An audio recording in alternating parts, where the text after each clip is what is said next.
welcome to Leaders of Tomorrow, the series that celebrates the entrepreneurial spirit of micro, small and medium enterprises. On Direct Connect, we take your queries across a range of subjects and try to help you improve your business. So if you have queries pertaining to finance, technology, HR, marketing or anything else, Direct Connect is here to help you grow your business. Let's welcome our experts on the show today who will share their knowledge and answer all your questions. Rajiv Karwal, Founder Director of Milagro Business and Knowledge Solutions, and NK Meni, former Deputy MD in charge at SIDBI. Welcome on board, gentlemen. Yet another round of fiery questions from MSMEs. Are you all set to go? Yes, very much. Always enjoy it. Looking forward to it. So let's go right into our first question. This is from Amit Karia, MD of Sears Phytochem. He's joining us from Mumbai. Hi Amit, please fire away your question. I think it's something that plagues most of the units, that corruption and harassment faced by particularly excise departments, because they have various departments. They have vigilance, audit, flying squad, etc. And it is something we have to pay even if we are not doing anything wrong. And since there are so many departments, we have to have dedicated consultants for each department, which too again is a huge financial strain. And it only, creates a problem. If we want to expand, we would rather not because of so many problems. Is there any such body which we can represent to and have our issues taken care of? Okay. Mr. Meni, Amit there asking what should they do to deal with harassment and corruption from various departments, really? Well, it is unfortunate that something like this happens. There are various bodies to whom they could represent. One is the industry associations themselves taking up these matters with the higher authorities of the concerned departments. If the problems continue, a complaint can always be lodged with the Central Vigilance Commission also. This, of course, is a very technical kind of a process. But I think going forward, as I see it, a lot of transparency is coming in all these operations, and we hope that things will only improve in times to come. All right. Rajiv? The problem which he has described is actually very real.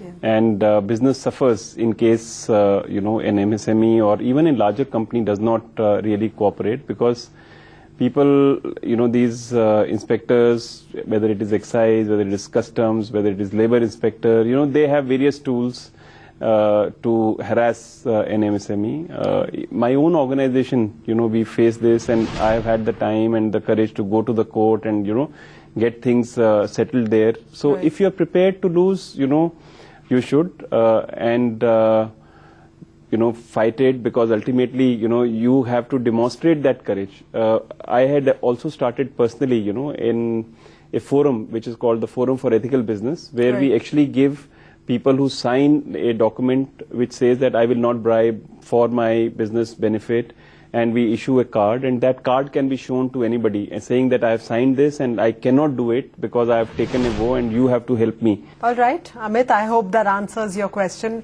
Time for our next caller, Ashok Jain, partner at Shah Deepchand Kisnaji and Company, is on the line from Mumbai. Hi, Mr. Jain, what's your question for us today? I want to say you that the problems we are going by paying several taxes, like income tax, sales tax, professional tax, GST, VAT, as we have our whole time goes on this filing taxes only. So please guide us. What should we do, and so that we are harassed very less and our business can run smoothly. Okay, lots of taxes. GST is, a hope for all of us out there. But till it sees the light of day, what is the next best option? You see, GST again is not a magic wand, that it will solve everything. And by the time it is rolled out, it will be at least 1.5 years that people will start to see the impact. But I think most of the tax departments have become online now. And that has eased a lot of issues which people had. Income tax also is online now. And okay, many states or many taxation authorities may be seeing that initial teething trouble, but I think by coming online, a lot of problem is getting solved. So I think he should just have a little bit of more patience. Things will improve drastically. All right. You have any suggestions, Mr. Meni? Even the tax consultants don't really charge a phenomenal amount today. It's a very reasonable kind of fees which they take for filing your returns, following up on your returns. So it should not really be a major problem. Yes, number of taxes, plethora of taxes, what he mentioned, that is something which probably going forward would get crashed into much lesser number of taxes as GST comes along and other steps are taken. All right. Okay, Mr. Jain, that's your answer. Let's now get on to our first email of the day. Avnish Jain, Managing Partner, Royal Embroidery, writes to us from Haryana. He says, we are considering hiring consultants for our company but do not have experience in the same. Their costs are high and there is resistance within the organization towards hiring consultants. How do we utilize their services effectively for long-term growth without antagonizing existing employees? So here's somebody, he's in the embroidery business and they're thinking of hiring consultants. How does one maintain a balance between consultants and full-time employees as far as the whole culture and ethos of the company is concerned, Rajiv? You know, SMEs who, want to hire consultants, the first thing which an entrepreneur should really evaluate is that, is he hiring consultants for growth and real change, or is it that he's just hiring these consultants for satisfying an ego that today, his business is doing well and he can afford a consultant. Right. So if he himself really wants to change and he really wants the business to grow, then he should hire consultants for long term and hire such consultants who not just give consulting but also handhold in terms of execution. Right. Because if you hire a consultant who is only going to provide advice, then there's no better advisor than your employees and you yourself to your business, because you are not able to grow because of other bottlenecks. So hire a consultant who would be resourceful enough to make sure that your bottlenecks of growth go away, and once that happens and you've hired a consultant for long term, then employees will also not feel threatened. They will respect this person's knowledge because this person will help them also grow and their company grow, because of which all-round growth for everybody will happen. Right. And just one more point, and that is that when you are a small and medium enterprise at the start, sometimes you hire people who may not be, fully capable to handle the growth after a couple of years, or reaching a particular stage. Obviously, they will feel threatened, and it is then the job of the owner, promoter, or the senior management to make sure that their past services are valued, and if they have to be taken away, they are given soft landings, and not compromise the future of their own company. Okay, thanks for that insight. I hope that helps you, Avnish. Next up, Samir Shah, Director of Ciron Drugs and Pharmaceuticals, has posted on our Facebook page. He writes, there is dearth of talented people in the pharma industry. How will the PM's skill development scheme help the pharma industry get more talented manpower? Also, can this program impart skills and values to people? Well, Mr. Shah, we can't really impart skills and values on this show, but we can surely tell you how to go about it. Mr. Meni, for the pharma industry, he's saying that he's facing a dearth of talent. What's the way forward for him? Well, the pharma industry is a highly specialized industry. Unlike many other industries where semi-skilled labor, etc., fits the bill. So this would be a very specialized kind of skilling requirement, which I think they should work with the various pharma associations to identify where are the skill gaps particular. And then they could approach the relevant training organizations and the National Skill Development Corporation to have a program on skilling the right kind of people in the areas in which the gaps exist today. Right. So it will have to be a program which has to be thoroughly researched to identify the gaps, and then find the right organization which can handhold and train and skill these people to fill in the gap. They would have to learn about areas like good manufacturing practices, GMP, etc. And these are all very, very specialized areas. On that note, we're going to take a short break right here. Leaders of Tomorrow Direct Connect continues on the other side. Stay with us only on ET Now.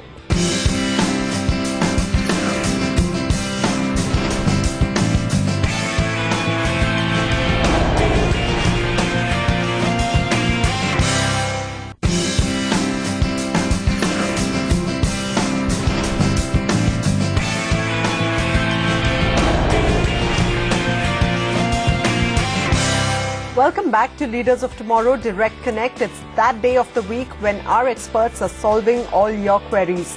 So let's go right ahead and connect with our next caller. He's Tahanmal Jain, proprietor of SK Impex, and joining us from Maharashtra. Hello, Mr. Jain. How can we help you today? We are into trading of electronic goods, and we are into retail trading. And my question is that whatever the online discounts being given, which are, I think, according to me, unauthentic.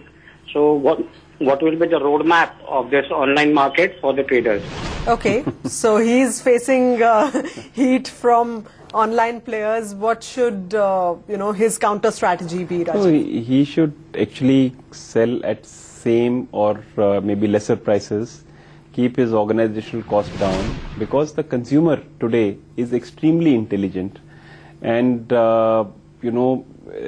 when a customer walks into a electronic store today or any store today with a smartphone, very quickly what he does is just puts the model number, and immediately price comparison sites will give you which site is selling the cheapest. Yeah. And if Flipkart is selling something at 10,000 rupees and he's selling at 12,000 rupees, why should the customer buy? He has to find ways and means to compete with them. He should approach his brands or the companies which he is representing. Or perhaps become a seller on Flipkart or in other e-commerce Yes, players. true. But then what happens is that touch and feel is also extremely important. Yes. And Flipkart will also charge additional commission. Right? So if within that commission which he has to give to Flipkart, if he can do an efficient job in 3 or 4%, why should a person go somewhere else? So he should probably give an open challenge that, whatever is the lowest price, I would be able to match it and then take it up with the brand. Mr. Jain, those are our insights from the experts for you. I hope that helps you out. Next up, we have a caller from Rajkot. Kevan Patel, CEO of Vinyoflex Limited, joins us. Hi, Kevan, what's your question? In today's technological era, how an individual youngster wants to start up a new business in a semi-urban or rural area where there is a less provision of technology infrastructure development, and how can they implement this in their business while they are not getting a good backup? Okay, so in rural or semi-urban areas, connectivity is still an issue. So how does a small enterprise really deal with that, Rajiv? The enterprise has to adopt to the situation which is existing in a particular area, and if connectivity is an issue, maybe connectivity itself is a big business opportunity. Look at it and how they can improve, solve not only their problem and others' problems, and also grow. I think, there are both pluses and minuses. When you're going to a rural area, you are looking at a particular market, and you may have a huge market there. So that's the plus.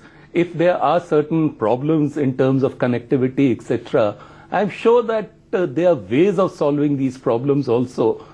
Till we know exactly what is the specific problem, the answer cannot be given. But every enterprise which comes up will have some opportunities, it will have a lot of problems also. Yes. And as an entrepreneur, it's invariably our role to overcome those problems. That is the first entrepreneurial trait which every entrepreneur should in fact have. Okay, that's well said, Kevan. I hope those tips help you out. Next up, here's a query on Facebook. Suraj Kanal of Crazy Creams has written to us.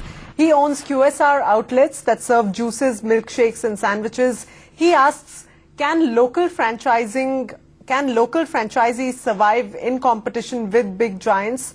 If so, what should be a good model for a local player? So someone like him competing with the bigwigs like, your Pizza Hut or Domino's or McDonald's for that matter, what should the strategy be for a local food player? The only thing which he can differentiate upon is customer service. Right. And personal touch, if he doesn't have that many, outlets in a local area, the customer, if other things are a given, so the speed, the quality, etc. is a given, will like the customer touch, the personal touch. If he can provide that, I'm sure he can do much better than any national or a multinational outlet. Okay. Customer service is one aspect. What else can he really beat competition with, Mr. Many? Excellent quality. In many of these franchise chains, while they do produce quality goods, but I think the advantage which a local van or a local outlet has is that if he produces the right kind of quality, the customers will be regulars who will be coming back to him. And also probably fresh. And yeah, he's giving it absolutely fresh. He's giving the right quality. He's giving tremendous customer service, and he's probably delivering it very fast. And unlike the large franchises, his marketing expenditure should be very, very low. So that's a big advantage he has. Okay. Suraj, I hope that's answered your query. Next up, we have a caller. He's A.N. Mahadevappa, MD of New Kiran Cashews. He's calling us from Mangalore. Yes, sir. Please fire away your question. See, we are the cashew manufacturers situated in the rural area, the women working force in the factory, and we are looking forward to export the cashew kernels, and we require financial assistance from the financial institutions. It's the best option for the financial assistance from the institutions. Okay. So, cashew manufacturer, cashew exporter also perhaps, looking for expansion, looking for funds. What are his best options? Since he's in exports, he could look at a foreign currency term loan, which could work out cheaper than the domestic capital. He could also, approach the commercial banks which provide pre-shipment and post-shipment credits. He could look at organizations like the Exim Bank of India also supporting him. And then we mentioned earlier, the food processing business, when it's expanding or modernizing, gets a large amount of subsidies from the Ministry of Food Processing. Right. So if you're getting a subsidy of say 50 lakhs, if you are in the mainline areas or in the backward areas, you get a subsidy of up to 75 lakhs.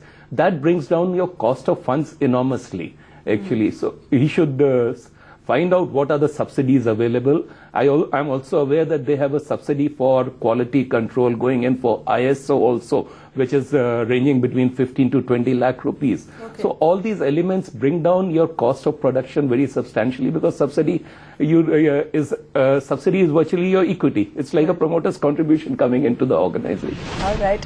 Time for our next email.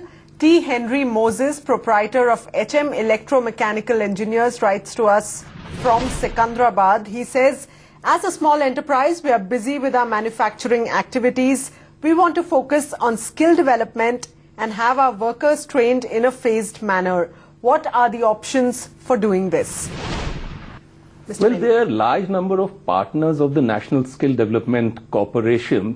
So the particular industry he is in, he needs to identify who are the partners who provide that kind of skill training and approach them. And I think under the NSDC program, they would get a fairly good amount of subsidy to take up this program. And the right kind of body would be the relevant industry association, exactly, which should move this proposal so that all the units which are similar in that area will derive the benefit of the trained and skilled manpower. All right. Rajiv, what apart from government schemes in the private sector, are there vocational players that he can tie up with? Are there any other options apart from the government? Yes, there are many organizations, and there are many retired, professionals who settle in the smaller towns and cities, who register themselves with the local chambers of commerce, etc. So I think he had to do a little bit of networking. Also, he can approach many colleges, etc. Because many professionals, after retirement or maybe after taking voluntary retirement, join as professors and educators, etc. So I think there is a very good large skill base out there in the country, which if you're properly networked, you can really exploit or reach out to. All right, so those are your options, Henry. Go out there and, reach out to those options. Next up, we have a caller. He's J.C. Bajaj, proprietor of Pharma Surg Corporation, on the line from New Delhi. Hi, Mr. Bajaj, what's your question for us today? I want to start a micro or a small scale unit in Delhi or around Delhi. So I just want to know what are the possible areas where it can be legally set up, and what are the guidelines to set up, and what are the finances available for the running the business.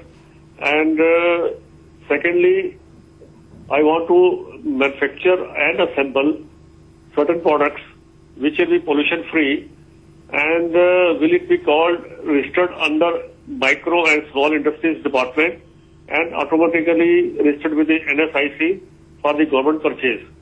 Last question is, if it is registered, what the government will buy, any preferences from these units? Okay, so does the registration with the MSME department guarantee a registration with NSIC directly? Does it happen, together, or does he have to separately register with NSIC? He has to separately register with NSIC, and thereafter, he will be registered for the government procurement program. Okay. That's one. Secondly, he was talking about where he can set up his unit. Yes. That would be in the designated industrial estates, and as he mentioned that he's looking at less polluting industries. In fact, the Delhi government encourages only non-polluting industries. Right. So he is in the right niche, and he could talk to DSIDC, the Delhi State and Small Industries Development Corporation, which has developed the industrial areas, to find out where he can get land for his industry. And DFC, the Delhi Finance Corporation, could look at financing his small or micro unit, amongst other organizations which provide finance. All right. Rajiv, your inputs?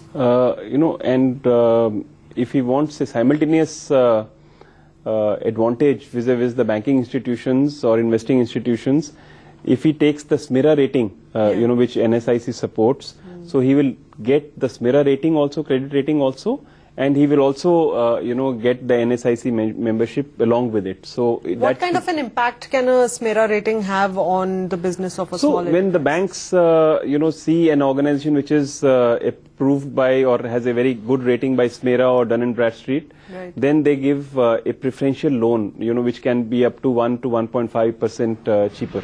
Great. Thank you. Thank you, gentlemen. I hope that helps you, Mr. Bajaj. With that, it's a wrap on this edition of Leaders of Tomorrow Direct Connect.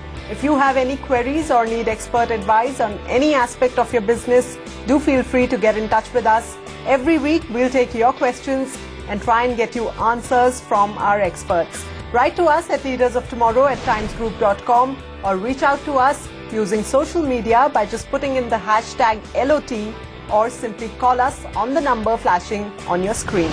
Thanks for joining us. Goodbye.